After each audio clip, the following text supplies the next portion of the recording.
Morning. Morning, sir. Sorry, I didn't know the system had changed. I'd emailed Ms. Webb to sign up to speak. My name is Rich Lieberman. I'm from Spotsylvania County. First, I want to thank both the outgoing board members and the ones still here. Public service is not easy. So thank you for your time. You get people like me coming up to yell at you.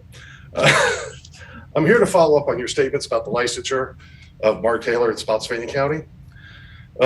When you were considering a license for him under option 4, which states the way someone without education experience can be granted a superintendent's license, I came and spoke about another portion of the law, 8 VA C20-390-10.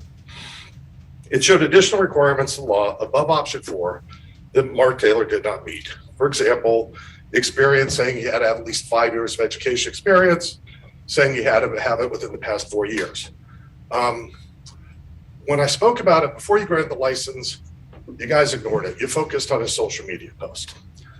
The next month, a bunch more Spotsylvania residents came down.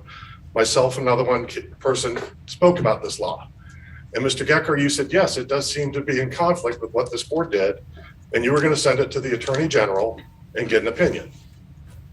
Spotsylvania is waiting. We haven't heard anything. It's been, what, 7, 8 months? So I'm not sure.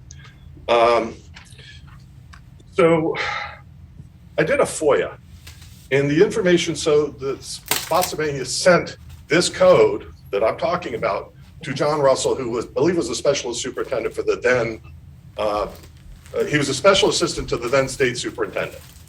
And you know, it's in the news. It's in the news at this law, but it also shows that John Russell never forwarded it to anybody else. Then what's interesting, before the hiring process was even completed, John Russell was given a job in Spotsylvania County that was created the day before for 6 figures, a position that we'd never had before. A month after you granted Mr. All right, so I did that, I'm sorry.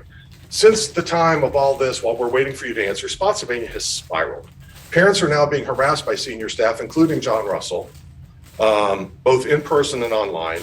When complaints are filed within the school system policy says they're supposed to respond in 15 days. It's been 3 months. But we file our complaints, and within hours, they're posted on an attack website on a Saturday, but yet we still can't even get a response from our school system. We have staff leaving in droves. We have teachers being fired for speaking out. Others are leaving because they're afraid of what senior staff will do next. This is an area where, as you're hearing, it's tough to get educators. Spotsylvania is hurting even more than all these other jurisdictions. We just had an amazing educator announce Monday night. She was leaving the county after 17 years because of the behavior of our central office.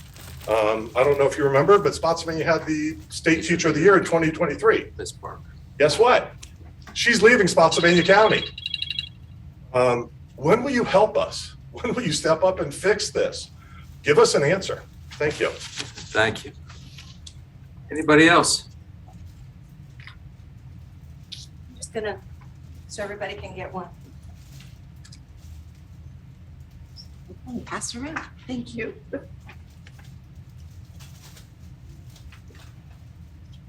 Hi, good morning. My name is Dawn Shelley. I live in Spotsylvania. Before I begin my main comments, I want to mention to you how horrible it is for you to require teachers to sign their lives away just to administer SOLs. If you would like to know more, please call me. My number's there. Now on to my main topic. You approving a non-educator with a superintendent's license. In September, you mistakenly allowed a non-educator to receive a superintendent's license. When you thought you could license someone under option 4, you forgot about Administrative Code 8 VAC 20-390-10. You ignored the part of the Virginia Code that states the applicant shall have at least 5 years of satisfactory and full-time experience in administration and supervision or both in public schools. When you were told about this, you sent it for an opinion to the Attorney General. You should have done that before approving the license. When you submit your request, when did you submit your request for that opinion? We're still waiting. Now I want to tell you about the blunder, another blunder that you made, which contradicts someone being approved under option 4. while ignoring the section about instructional experience. On March 17, 2022, you approved the guidelines of uniform performance standards and evaluation criteria for superintendents.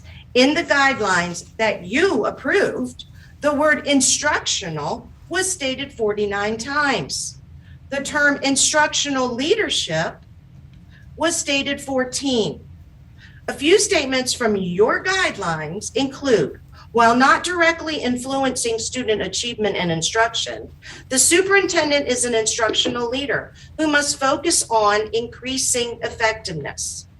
It also states research findings indicate that superintendents of effective school divisions exhibit high levels of involvement in instructional matters, including instructional goal setting. One more for good measure. He or she is expected to be a strong instructional leader, conversant with information about educational best practice. You approving the gentleman in Spotsylvania, in my opinion, was a huge gaffe on your part. Please fix it and let us know what's going on with the Attorney General. Thank you so much, and I hope you all have a lovely summer.